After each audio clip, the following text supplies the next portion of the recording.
What's going on with y'all now? Yeah. You know, I want y'all to rate another one of my birds right here.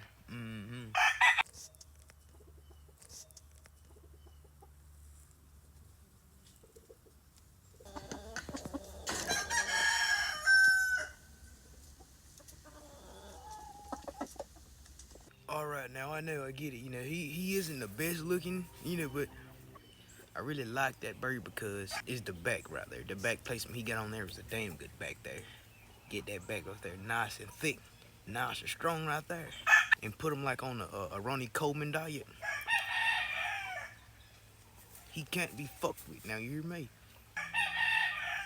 Oh man. That right there is gonna be the shit there, son. You heard me?